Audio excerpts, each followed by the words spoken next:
Hello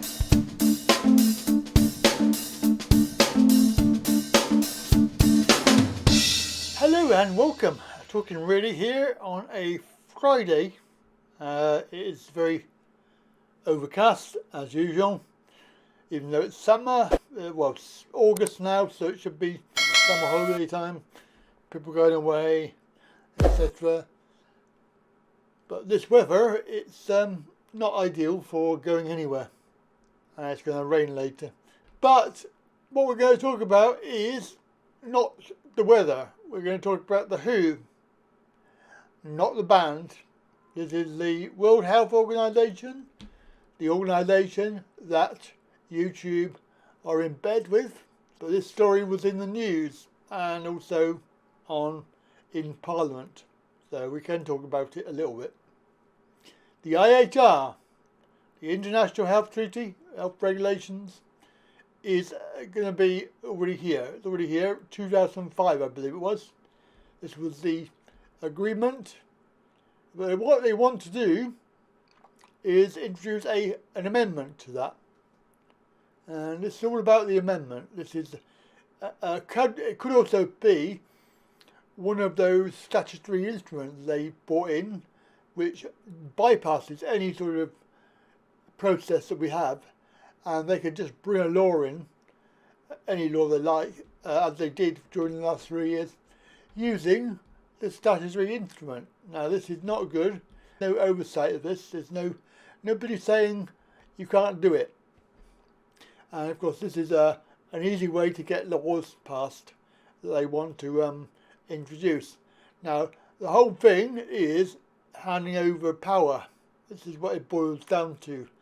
If you have a look at this video, you'll see that this is Esther Mcvey talking about the IHR, and Quince, the health minister, obviously replaced Handjob, giving an answer. Thank you, Mr. Speaker. So can the Minister assure me that the proposed changes to the International Health Regulations 2005 currently being negotiated will not give new rule-making powers, like the ones tabled by Bangladesh, to the WHO Director General, so that he would have powers to make binding directions on matters including border closures, quarantining, vaccine passports? Even the WHO's own expert review committee have raised concern over such significant increases in power. Minister. Well, as my right honourable friend will know, the UK has a strong commitment and duty to implement international law. But on this matter, we have been absolutely clear, and I can certainly assure my right honourable friend that we will not sign up to any IHR amendment or any other instrument that would compromise the UK's ability to make domestic decisions on national measures concerning public health. So what we have to do is look at the background of this, and it's quite difficult because everybody calls this a conspiracy theory when in fact it's not. And they go, well, you already got it, it's already been put in place, the IHR. Yes, but this is an amendment, an addition to, that would allow the WHO, not the band, to take control around the world, and member states have signed up for this already. I believe it's 196 altogether, or somewhere around there. But what we're doing by agreeing to this, and let me just reiterate that in order for this amendment to go through, we don't do anything. We don't have to do anything. We don't have to agree. We don't have to, well, if we disagree, then obviously that would be good. But we don't have to do anything for it to go through. It will go through. The problem is that we need people in Parliament who are going to oppose it, because opposition is the only way that this is not going to go through automatically, and also not going to go through and give away the UK's sovereignty rights for healthcare.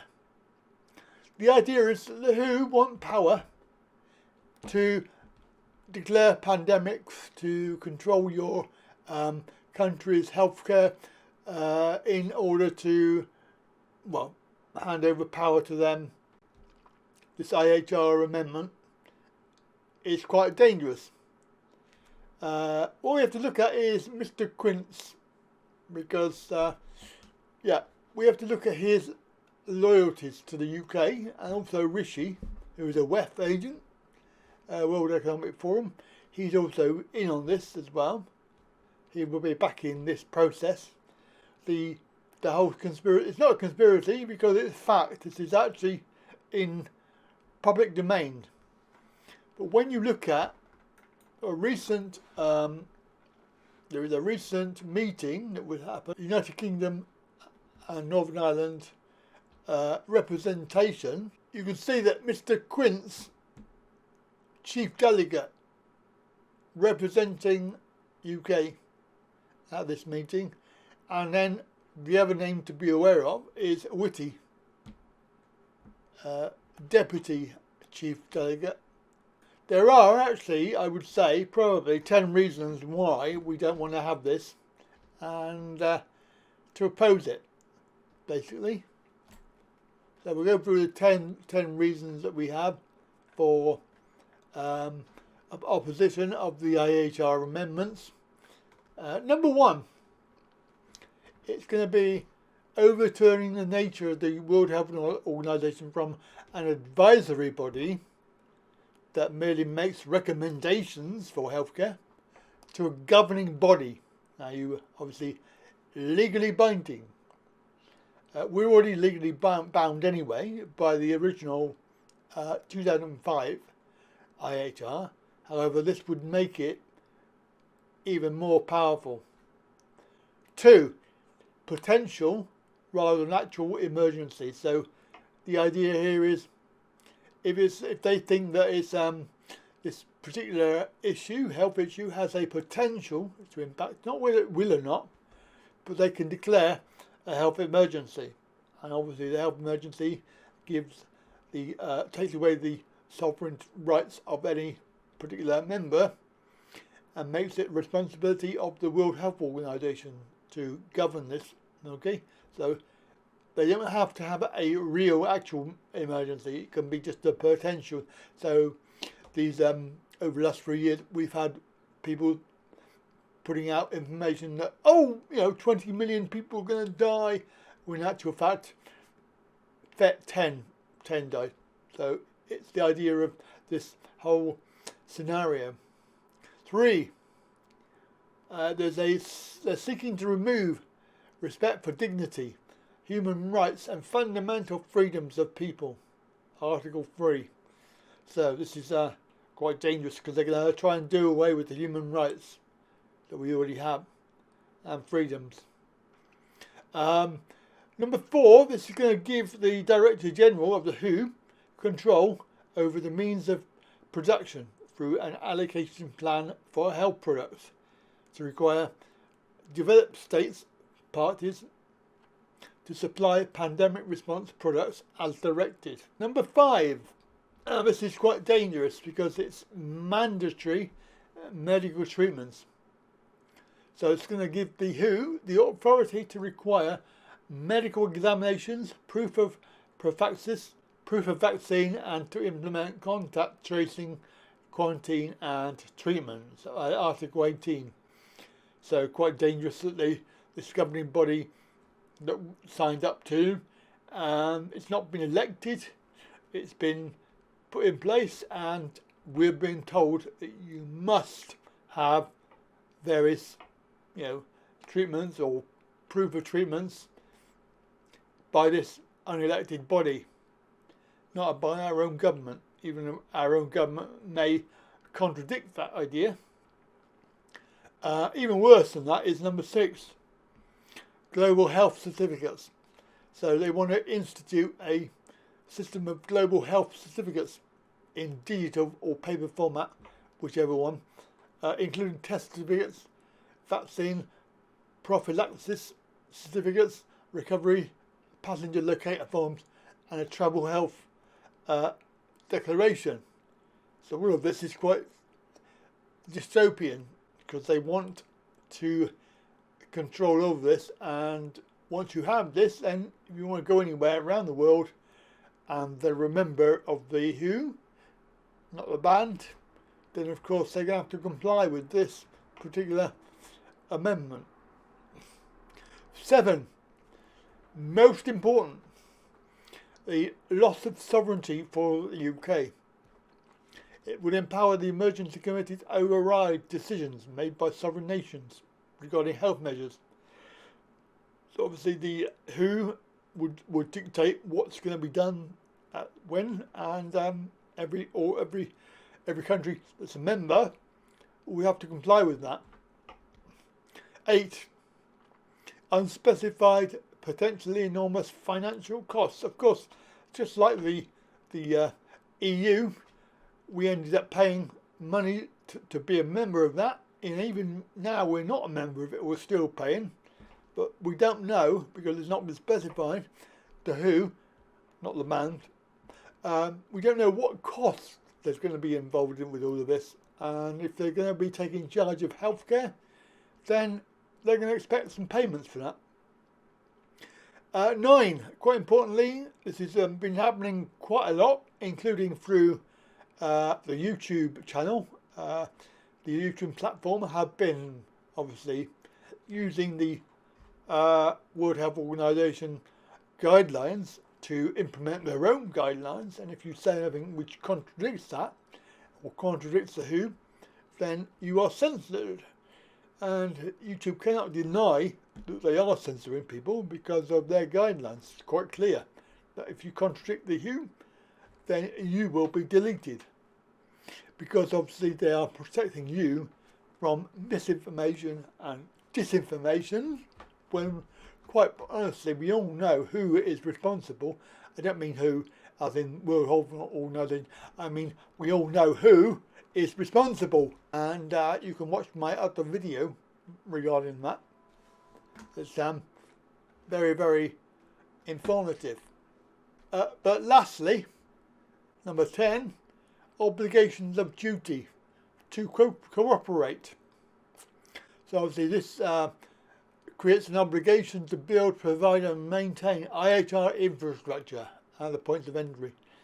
So again, it's another financial and obligational rule from taking part in this IHR. Then we have to abide by it. And here is just a little graphic that tells you the flow of once the pandemic treaty is all in place. So as you can see at the very top there, the WHO, the World Health Organization, declares a health emergency or a climate emergency. Okay. They will then mandate all citizens in a country or region to be obviously medically protected, i.e. from vaccines or whatever, or other sort of implications. The pandemic treaty gives them full control of your government's resources. Your local police, military must enforce WHO mandates. And there's obviously a problem. If they refuse to cooperate, then UN troops can be deployed to obviously round up and forcibly medically treat. So obviously if they refuse to cooperate, which obviously they might, some of the countries may not agree, the UN troops, United Nations troops, can be deployed to round up and forcibly medically treat your population, and this includes masking and testing. So they can obviously try to forcibly do it. This is going against informed consent. As I mentioned earlier with the whole 10 objections to this, once they take control, you will have to do what they say. It's all factual. If you don't believe me, then very simply, we can go over to the Government UK Parliament website, which you can see here. So this is what is the pandemic treaty. It tells you all about it. So this is instigated by you know who, Mr. Boris the Clown announced an initiative for a new treaty. Initiative was taken to the World Health Organization, who will be negotiated, drafted and debated. A petition has been put on the UK Parliament website called for the government to commit to not signing any international treaty unless it is approved through a public referendum. And this petition closed in November 2022. And it was debated in Parliament on 17th April 2023. It wasn't very well represented. Now, what is the WHO? Well, the WHO, not the band, is the United Nations agency that connects nations, partners and people to promote health and keep the world safe. The WHO Constitution was signed in July 1946 by 61 states, and it was entered into force on 7th April 1948. So this bit tells you about what's proposed, the amendments. Obviously, because it's already here, there was the IHR. You can say it's a limited version of it, but obviously more details there that you can read.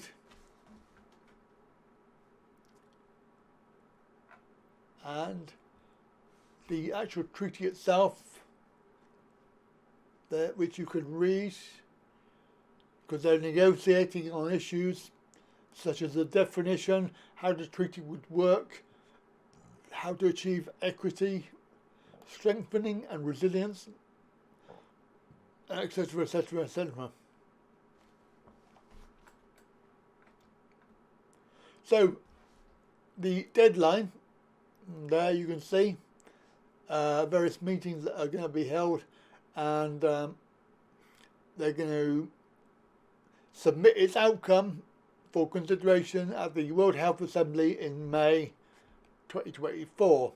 So there we go, that's the IHR amendments which are being discussed, and I have absolutely no faith in the statements of Mcvey and Will, who answered her, because obviously the government are complete liars, and they have been proven to be liars. So why would they say something, oh no, we're not going to do it, and then they do it? So very typically, that's what's been happening. Right, I'm going to leave it there, and hopefully we'll still be here once the video is up. Right, that's it from me. Have a very good day.